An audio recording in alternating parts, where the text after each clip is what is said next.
Bharatiya Janata party Bihar इकाई के भीतर से एक सवाल बड़ी मजबूती से उठ रहे हैं कि भारतीय जनता पार्टी का कोई भी ऐसा नेता, मजबूत नेता नहीं है जो भारतीय जनता पार्टी को एक सूत्र में पिरो करके रख सके।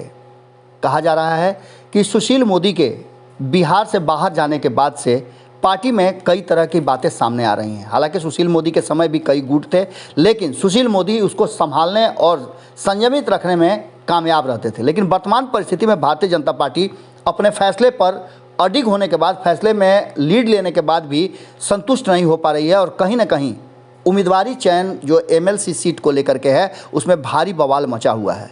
पार्टी कुल 12 सीटों पर चुनाव लड़ने के लिए नीतीश कुमार के साथ समझौता कर चुकी है, लेकिन उसके बावजूद भी भारतीय जनता पार्टी बैकफुट पर है, क्योंकि उम्मीदवारों के चयन में कई सीटों पर विवाद खड़ा हो गया है। आपको बता दें कि सीवान सीट सबसे ज़्यादा विवादित हो गया है। जैसा कि आप सभी जानते हैं कि स्थानीय प्राधिकार वाले पूर्व विधान पार्षदों पर भी पार्टी दांव लगा रही थी, लेकिन कई ऐसी जगह है जहां पर मामला उलझता नजर आ रहा है।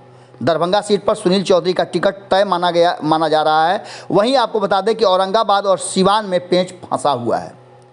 सिवान की बात तो हम पहले से आपको बताते आ रहे हैं कि पूर्व जो विधान पार्षद थे टुन्ना जी पांडे, उन्होंने भाजपा से विद्रोह कर दिया था और भाजपा ने नीतीश कुमार पर टिप्पणी करने के बाद से उन्हें पार्टी से निकाल भी दिया था। सो कॉज नोटिस पूछे गए थे। उसके बाद से टुन्ना जी पांडे पूरी तरह से विद्रोही हो गए थे और उन्होंने शहाबुद्दीन के परिवार को किसी भी सदन में जब तक नहीं भेजा जाएगा तब तक किसी भी चुनाव से उन्होंने अपने आप को अलग कर लिया था। और इसके चलते वो एक प्रण भी लिए हैं। देखा होगा आपने कि उनकी बड़ी बड़ी दाढ़ियां हो गई हैं और अक्सर वो निकल करके भारतीय जनता पार्टी के आइडियोलॉजी और उसके वर्तमान परिवेश को लेकर के बड़ी गुस्से में रहते हैं। इन सारी बातों को लेकर के सिर्फ उनकी बात ना हो, ओम प्रकाश यादव, आपको याद होगा कि 2019 में चुनाव के दौरान सांसद रहते हुए उनकी सांसदी समाप्त कर दी गई थी और सीट जदयू को दे दी गई थी। वो भी उम्मीदवारी चयन को लेकर के, जहां सिवान में 2 नामों की चर्चा चल रही है, नीरज तिवारी और मनोज सिंह के नाम को लेकर के उन्होंने विरोध शुरू कर दिया है।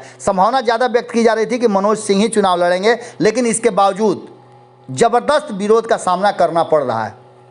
वहीं टुन्ना जी पांडे ने कहा था कि ये ब्राह्मण का सीट था और ब्राह्मण ही सिवान में भारतीय जनता पार्टी के एक बड़े नेता हैं जो ब्राह्मणों को अपना अधिकार नहीं दिला पा रहे हैं। ब्राह्मणों को लेकर के बहुत सारी बातें हो रही है, जिसको लेकर के हर तरह से कहीं ना कहीं भारतीय जनता पार्टी को कटघरे में खड़ा किया जा रहा है। वहीं आपको बता दें कि भाजपा ने जो अन्य सीटों के उम्मीदवार चयन किए हैं और संभावित नाम है, जिसकी पूरी संभावना है कि औपचारिक घोषणा इसकी कर दी जाएगी।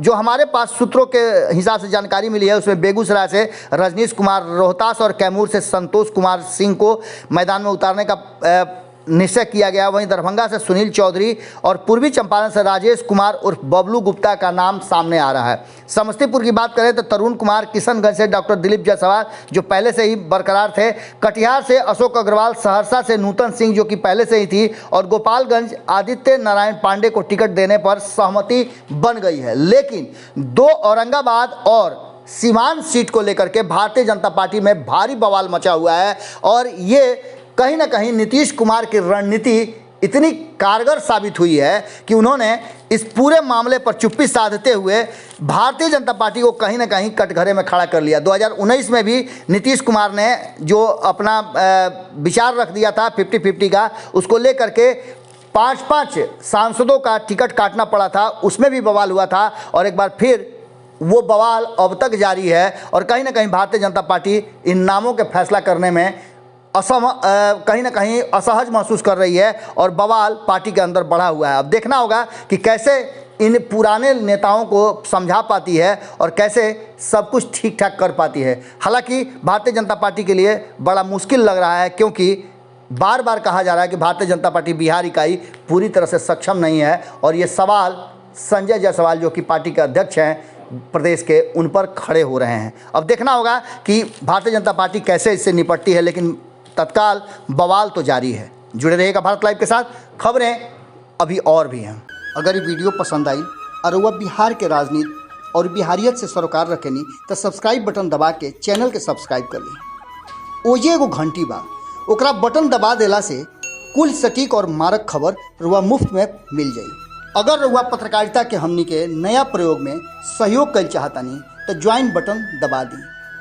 पेटीएम नंबर नोट कर ली 9386816700। धन्यवाद।